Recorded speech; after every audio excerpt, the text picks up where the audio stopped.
We astrologers know the chart. Usually we are know the chart. Here is something like a picture of a man. And this figure is erected for November 25th, this day at Prague at 9 p.m. Central European time. It is, I think, 3 p.m. of EST. Okay, it's usual for us, like for astrologers. But still, there is a very simple question. What is the man? Because our subject is the man for Engrams and for our astrological practice too.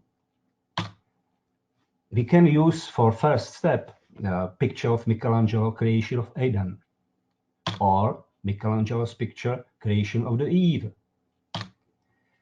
But what do we have as the astrologers? We have the chart, and we can look at the chart like a picture of excision of the past karma, which is chosen by spirit in intermediate state before coming incarnation, and as on the picture of disposition set of the apparatus. It is the set of tools and abilities, occasions, experiences, exams, and challenges which the spirit wants and needs on his way through coming incarnation.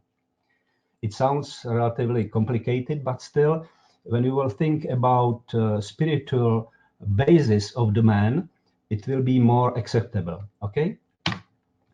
And astrology is helping us to understand the answer on the question, what is the man? Here we have a picture which is relatively complicated symbol picture. In the blue frame, we have something which we can call man. And we can differentiate in that man, which is not so beautiful, like a picture we have seen on from Michelangelo. But here we can differentiate picture or box spirit, psyche, and body. And this blue frame can be divided in two pieces. One is piece of spirit, and we know from philosophy and from practice that this is immortal part of the man. What is a spirit? We can, for more easier grasping the concept, to use definition that it is life-giving force and presence of the God. And second part, which is mortal, contains psyche and body. And what is a psyche? Mind and processes between spirit and the body, like an intermediate box, okay?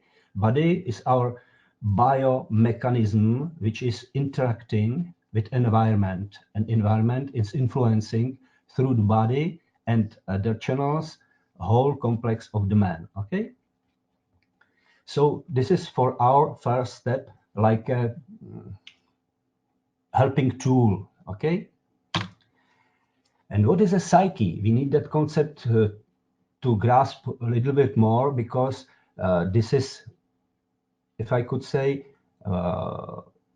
very important box from our scheme of the man, and it is possible to use plenty of different, if I could say, tools how to describe it. But I have used a concept which is used in literature #1 from my friend, and who is publishing it, has published it in his book about theory of information theory of psyche. And he was using boxes: consciousness, processor, memory, receptors, and effectors. It sounds very complicated and not so beautifully designed, but still it's something like a information model of the psyche. And we can see here something like an input of psyche and output of psyche. Receptors are taking input, and effectors are producing output of psyche.